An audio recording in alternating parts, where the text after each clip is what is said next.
ಬರುವಂತ ನಮಗೆ ಬೇಕಾಗಿಲ್ಲ. ನಾವು ಒಂದಷ್ಟು ವ್ಯಕ್ತಿಗಳನ್ನ ಶಕ್ತಿ ಹುಡುಕಿ ಕೂಲಿ ಮಾಡಿದ್ರು ಪರವಾಗಿಲ್ಲ, ಅದನ್ನ ಒಂದು ಬಲಿಷ್ಠವಾದ ಶಕ್ತಿ ಇರ್ತದೆ, ಸಾಮಾಜಿಕ ಶಕ್ತಿ ಅದಿರುವಂತವರನ್ನು ಹುಡುಕಿ ಒಂದಷ್ಟು ಜನ ಇದ್ರೆ ಸಾಕು. ಕರ್ನಾಟಕ ರಕ್ಷಣಾ ವೇದಿಕೆಗೆ ಸೇರಿದಾಗ ನನಗೆ ಮೊದಲು ಈ ಮನಸ್ಥಿತಿ ಇರಲಿಲ್ಲ. ಅಲ್ಲೇ ಎಲ್ಲೋ ಹಿಂದೆ ಕೂರ್ತಾ ಇದ್ದೆ, ಕಾರ್ಯಕ್ರಮದ ಅರ್ಧಕ್ಕೆ ಹೋಗ್ತಾ ಇದ್ದೆ.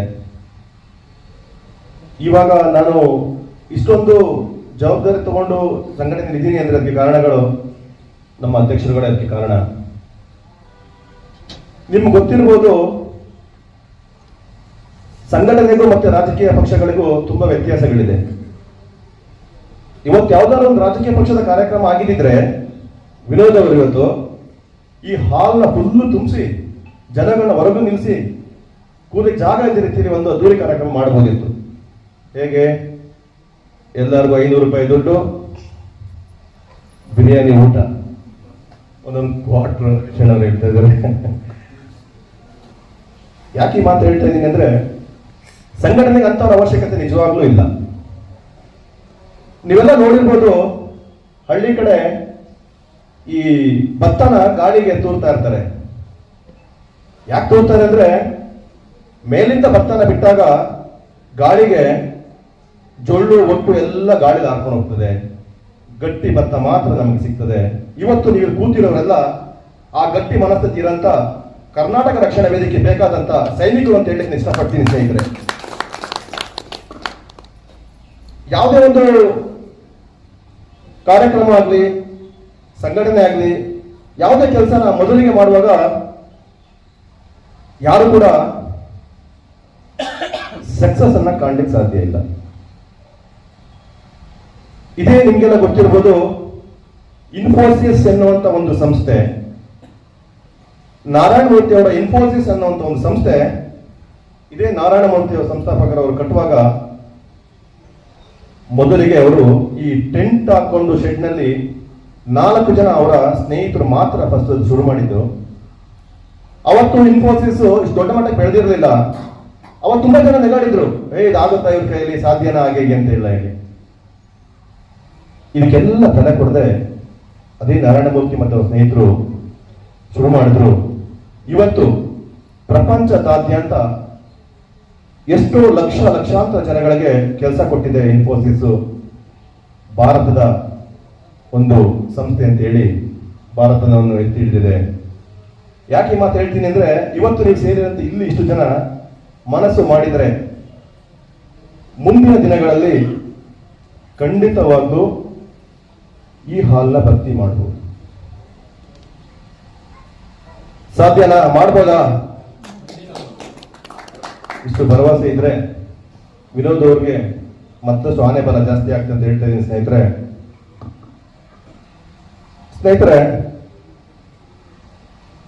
ನನ್ನ ಒಂದು ಸಣ್ಣ ಅನುಭವ ಸಂಘಟನೆ ವಿಚಾರದಲ್ಲಿ, ನಾನು ಇತ್ತೀಚೆಗೆ ನನಗೆ 2 ಹೆಣ್ಮಕ್ಳಿದ್ದಾರೆ, ಚಿಕ್ಕವರು. ಒಬ್ರು 2ನೇ ತರಗತಿ, ಇನ್ನೊಬ್ಳು ತುಂಬಾ ಚಿಕ್ಕವಳು. ಗೊತ್ತಲ್ಲ, ಹೆಣ್ಮಕ್ಳು ಅಂದ್ರೆ ಎಲ್ಲರೂ ಫಸ್ಟ್ ಹೇಳೋದು ನಮ್ಗೆ, ಬುಡಪ್ಪ ಲಕ್ಷ್ಮಿ, ಭಾಗ್ಯಲಕ್ಷ್ಮಿ ಅಂತ. ಸಂತೋಷ. ಇದೇ ನನ್ನ ಮಗಳಿಗೆ ಒಂದು ಭಾಗ್ಯಲಕ್ಷ್ಮಿ ಒಂದು ಮಾಡಿಸಿದ್ದೆ. ಮೊದಲನೇ ಮಗಳದ್ದು ಭಾಗ್ಯಲಕ್ಷ್ಮಿ ಸಿಕ್ಕಿತ್ತು. 2ನೇ ಮಗಳದ್ದು ಭಾಗ್ಯಲಕ್ಷ್ಮಿದು ಬಂದಾಗಿ ಅದರಲ್ಲಿ ನಮ್ಮ ವಿಳಾಸ ತಪ್ಪಿತ್ತು, ಅವ್ರ ಮಗಳು ಇನ್ಶೂರ್ ಕೂಡ ತಪ್ಪಿತ್ತು. ನಾನೇನ್ ಮಾಡ್ದೆ, ಹೋಗಿ ಮಹಿಳಾ ಮತ್ತು ಮಕ್ಕಳ ಕಲ್ಯಾಣ ಇಲಾಖೆಗೆ ಹೋಗ್ಬಿಟ್ಟು ಕೇಳಿದೆ, ಹೇಗಿದೆ, ಈ ತರ ಆಗಿದೆಯಲ್ಲ, ಬಂದಿಲ್ಲಲ್ಲ ಪಾಸ್ಬುಕ್ ಅಂತ ಹೇಳಿ. ಇಲ್ಲ ರೀ, ಬರ್ತದೆ ಬಿಡಿ, ಹಾಗೆ ಇನ್ನೊಂದು ವಾರ ವೆಯ್ಟ್ ಮಾಡಿ ಅಂತ ಹೇಳಿ 2 ತಿಂಗಳು ನಮಗೆ ಅವರು ಸತಾಯಿಸಿದ್ರು. ನಾನು ಎಲ್ಲೂ ಕೂಡ ಯಾವುದೇ ಕಚೇರಿಗಳಿಗೆ ಹೋದಾಗ ನಾವು ಸಂಘಟನೆಯವರು ಅಂತ ನಾನು ಪದಕ ಇಟ್ಕೊಂಡು ಎಲ್ಲೂ ಹೋಗಲ್ಲ. ಸಾಮಾನ್ಯ ವ್ಯಕ್ತಿಯಾಗಿ ನಾವು ಹೋಗಿ ಬರ್ತೀವಿ. 2 ತಿಂಗಳ ಕಾಲ ನನಗೂ ಕೂಡ ಸರಿ ಅನಿಸ್ತಿಲ್ಲ. ನಾವು ಒಬ್ಬರು ಸಂಘಟನೆ ಇಟ್ಕೊಂಡು ನಮ್ಮನ್ನೇ ಇವರು ಈ ತರ ಮಾಡ್ತಾರಲ್ಲ ಅಂತ ಹೇಳಿ ಮಹಿಳಾ ಮತ್ತು ಮಕ್ಕಳ ಕಲ್ಯಾಣ ಅಧಿಕಾರಿ, ಮಡಿಕೇರಿಯಲ್ಲಿ ಒಬ್ಬರು ಅಧಿಕಾರಿ ಇದ್ದಾರೆ, ಅವ್ರ ನಂಬರ್ ತಗೊಂಡು ನಾನು ಫೋನ್ ಮಾಡಿದೆ ಅಷ್ಟೇ. ಫೋನ್ ಮಾಡೋ ಫಸ್ಟ್ ನಾನು ಹೇಳಿದವ್ರಿಗೆ, ನಾನು ಮಂಜುನಾಥ್ ಅಂತ ಮಾತಾಡ್ತಿದ್ದೀನಿ, ಕರ್ನಾಟಕ ರಕ್ಷಣಾ ವೇದಿಕೆ ಸೋಮವಾರಪೇಟೆ ನಗರ ಘಟಕದ ಅಧ್ಯಕ್ಷ ಮಾತಾಡ್ತಿರೋದು ಅಂತ. ಯಾವಾಗ ಕರ್ನಾಟಕ ರಕ್ಷಣಾ ವೇದಿಕೆ ಅಂತ ಅಂದ ತಕ್ಷಣ ಅವ್ರಿಗೆ ಸರಿ ಸಮಸ್ಯೆ ನಿಮ್ದು, ಈಗ ಆಗಿದೆ ಸಮಸ್ಯೆ ಅಂತ ಹೇಳಿದ್ದೆ. ಸರ್, ನಾನು 4 ದಿನ ಟೈಮ್ ಕೊಡಿ ಅಂತ ಹೇಳಿ 4 ದಿನ ಅವ್ರು ಟೈಮ್ ತಗೊಂಡಿದ್ರಲ್ಲಿ 2 ದಿನಕ್ಕೆ ನನ್ನ ಮನೆ ಬಾಗಿಲಿಗೆ ಪಾಸ್ಬುಕ್ ಬಂತು. ಇದು ನನ್ನ ಶಕ್ತಿ ಅಲ್ಲ, ಇದು ಸಂಘಟನೆಯ ಶಕ್ತಿ ಸ್ನೇಹಿತರೆ. ಮುಂದಿನ ದಿನಗಳಲ್ಲಿ ನಾಡು ನುಡಿ ನೆಲ ಜಲದ ವಿಚಾರ ಬಂದಾಗ ಪ್ರತಿಯೊಬ್ಬರು ಕೈ ಜೋಡಿಸಿ ಕೊಡಗಿನಲ್ಲಿ ಕರ್ನಾಟಕ ರಕ್ಷಣಾ ವೇದಿಕೆ ಪ್ರವೀಣ್ ಶೆಟ್ಟಿ ಬಣ್ಣನ ಬೆಳೆಸುವಲ್ಲಿ ತಮ್ಮೆಲ್ಲ ಸಹಕಾರವನ್ನು ಕೇಳ್ತಾ ಎಲ್ಲರೂ ಒಟ್ಟಾಗಿ ಸಂಘಟನೆ ಮುಂದುವರಿಸೋಣ ಅಂತ ಹೇಳ್ತಾ ನನ್ನ 2 ಮಾತನ್ನು ಮುಗಿಸ್ತಿದ್ದೀನಿ ಸ್ನೇಹಿತರೆ. ಜೈ ಹಿಂದ್, ಜೈ ಕರ್ನಾಟಕ. ನಿಮಗೆ ಮುಂದಿನ ದಿನಗಳಲ್ಲಿ ಈ ಒಂದು ಮಡಿಕೇರಿ ಕೇಂದ್ರದಲ್ಲಿ ಉತ್ತಮವಾದ ಒಂದು ಕಾರ್ಯಕ್ರಮ ಆಗಲಿಕ್ಕೆ ನಾವೆಲ್ಲರೂ ಕೂಡ ಕೈ ಜೋಡಿಸ್ತೀವಿ.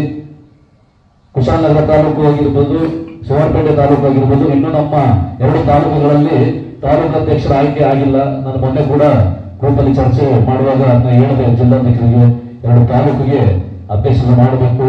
ನಾವು ಕಾರ್ಯಕ್ರಮ ಮಾಡ್ತೀವಿ, ಆಮೇಲೆ ನಮ್ಮದೇ ಕೆಲವೊಂದು ವಿಚಾರಗಳು ನಾವು ತುಂಬಾ ಸಮಯ ಕೊಡ್ತೀವಿ. ಸ್ವಲ್ಪ ಸಮಯವನ್ನು ನಾವು ನಮ್ಮ ಸಂಘಟನೆಗೆ ಕೊಡಬೇಕು ಅಂತ ನಾನು ವೇದಿಕೆ ಮುಖಾಂತರ ಅಧ್ಯಕ್ಷರಿಗೆ ನಾನು ಒಂದು ಮನವಿಯನ್ನು ಮಾಡ್ತಾ ಇದ್ದೀನಿ.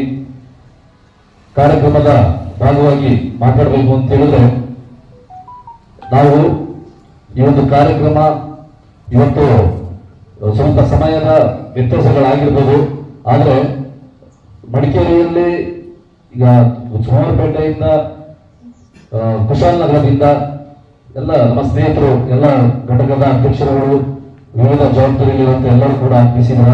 ಆದ್ರೆ ಮಡಿಕೇರಿಯಲ್ಲಿ ಸ್ವಲ್ಪ ಸಂಘಟನೆಗೆ ನಮಗೆ ಜನ ಸಿಗೋದು ಕಷ್ಟ. ಅದ್ರ ಮಧ್ಯದಲ್ಲಿ ಪಾಪ ವಿನೋದವರು ಇಷ್ಟೊಂದು ಜನ ಸೇರಿಸಿದ್ರ. ಮುಂದಿನ ದಿನದಲ್ಲಿ ಇನ್ನೂ ನಮ್ಮ ಸಹಕಾರವನ್ನು ನಿಮ್ಗೆ ಇರ್ತದೆ.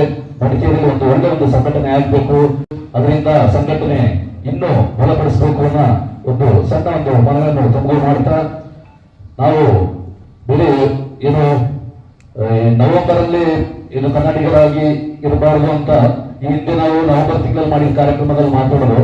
ಅದಾದ್ಮೇಲೆ ಎಲ್ಲ ಬೇರೆ ಸಂಘಟನೆ ಬಗ್ಗೆ ನಾವು ಮಾತಾಡೋದು ಬೇಡ, ಅದು ನಮ್ಮ ಸಂಘಟನೆ ಎಲ್ಲಾದ್ರೂ ಒಂದು ಕಡೆ ಕಾರ್ಯಕ್ರಮ ಮಾಡ್ತಾನೇ ಇರ್ತಾರೆ. ಈಗ ಸೋಮವಾರಪೇಟೆಯಲ್ಲಿ ನನ್ನ ಗಮನಕ್ಕೆ ಬಂದಾಗ ಒಂದು 3-4 ಕಾರ್ಯಕ್ರಮಗಳು ನಮ್ಮ ಜಿಲ್ಲಾ ಯುವ ಘಟಕದ ಅಧ್ಯಕ್ಷರು ಹಾಗೂ ಜಿಲ್ಲಾ ಅಧ್ಯಕ್ಷರು ಎಲ್ಲ ಸೇರಿಕೊಂಡು ಒಳ್ಳೊಳ್ಳೆ ಕಾರ್ಯಕ್ರಮಗಳನ್ನ ಮಾಡ್ತಾ ಇದ್ದಾರೆ. ಅದೇ ರೀತಿ ಎಲ್ಲಾ ತಾಲೂಕು ಕೇಂದ್ರಗಳಲ್ಲೂ ಕೂಡ ಕಾರ್ಯಕ್ರಮಗಳು ಒಂದಲ್ಲ ಒಂದು ರೀತಿ ಸಾಗ್ತಾ ಇರಬೇಕು ಅಂತ ಹೇಳ್ತಾ, ದಯವಿಟ್ಟು ಸ್ವಲ್ಪ ಒಂದು ಸಮಯವನ್ನು ಸಂಘಟನೆಗಾಗಿ ಮೀಸಲಿಡಿ ಅಂತ ಹೇಳ್ತಾ, ಸಂಘಟನೆ ಕೊಡದಲ್ಲಿ ಇನ್ನು ದೊಡ್ಡ ಮಟ್ಟಕ್ಕೆ ಬೆಳಿಬೇಕು. ಇರುವಂತ ದೀಪಕ್ ಅವರ ನೇತೃತ್ವದ ಒಂದು ಕರವೇ ಪ್ರವೀಣ್ ಶೆಟ್ಟಿ ಬಣ ಏನಿದೆ, ಅದು ಉತ್ತಮ ರೀತಿ ಒಳ್ಳೆ ಒಂದು ಕಾರ್ಯಕ್ರಮಗಳನ್ನ ಮಾಡ್ತಾ ಇದೆ ಅಂತ ಹೇಳಿ ಬೇರೆ ಸಂಘಟನೆಯ ಅಧ್ಯಕ್ಷರುಗಳಾಗಿರ್ಬೋದು, ಜವಾಬ್ದಾರಿಯುತ ಸ್ಥಾನದಲ್ಲಿರುವಂತ ಎಲ್ಲ ನಾಯಕರುಗಳು ನಮ್ಮ ಸಂಘಟನೆ ಅಷ್ಟೊಂದು ಹೋಗುತ್ತಾರೆ ಅಂತ ಹೇಳಿದ್ರೆ, ನಾವು ಮಾಡ್ತಿರೋ ಕಾರ್ಯಕ್ರಮಗಳು ತುಂಬಾ ಅಚ್ಚುಕಟ್ಟಾಗಿ ನಡೀತಿದೆ ಅಂತ ನನ್ನ ಭಾವನೆ. ಇದೇ ತರ ಎಲ್ಲರೂ ಕೂಡ ಕಾರ್ಯಕ್ರಮಕ್ಕೆ ಆಗಮಿಸಿ ಸ್ವಲ್ಪ ಸಮಯ ಕೊಡಿ. ಒತ್ತಡಗಳು ಇದ್ದೇ ಇರುತ್ತೆ. ಈಗ ನಮ್ಮ ಮನೆ ಕಾರ್ಯಕ್ರಮ ಅನ್ಕೊಂಡಾದ್ರು ಸರಿ, ಈ ಕನ್ನಡಕ್ಕೋಸ್ಕರ, ಈ ನೆಲಕ್ಕೋಸ್ಕರ ಕಾರ್ಯಕ್ರಮ ಮಾಡಬೇಕು. ಮುಂದಿನ ದಿನಗಳಲ್ಲಿ ದೊಡ್ಡ ಮಟ್ಟದೊಂದು ಕಾರ್ಯಕ್ರಮ ಮಾಡಬೇಕು. ಆ ಒಂದು ಕಾರ್ಯಕ್ರಮಕ್ಕೆ ನಮ್ಮ ರಾಜ್ಯಾಧ್ಯಕ್ಷರು ಕೂಡ ನಾವು ಅವರು ಆಗಮಿಸುವ ಎಲ್ಲ ಇದು ನಮ್ಮ ಜಿಲ್ಲಾಧ್ಯಕ್ಷರು ಹೇಳಿದರೆ ಬರ್ತಾರೆ. ಆ ದಿನ ನಾವು ದೊಡ್ಡ ಒಂದು ಕಾರ್ಯಕ್ರಮ ಕುಶಾಲನಗರದಲ್ಲಿ ಮಾಡಬೇಕು ಅಂತ, ಅದಕ್ಕೆ ತಾವೆಲ್ಲರೂ ಕೈ ಜೋಡಿಸಬೇಕು. ಮುಂದಿನ ದಿನಗಳಲ್ಲಿ ರಾಜ್ಯಾಧ್ಯಕ್ಷರು ಬರುವಾಗ ಕನಿಷ್ಠ ಒಂದು 2,000 ಜನನ ಸೇರಿಸಿ ಕುಶಾಲನಗರದಲ್ಲಿ ಒಂದು ದೊಡ್ಡ ಮಟ್ಟದ ಒಂದು ಕಾರ್ಯಕ್ರಮ ಮಾಡಬೇಕು ಅಂತ ನಮ್ಮೆಲ್ಲರ ಆಶಯ.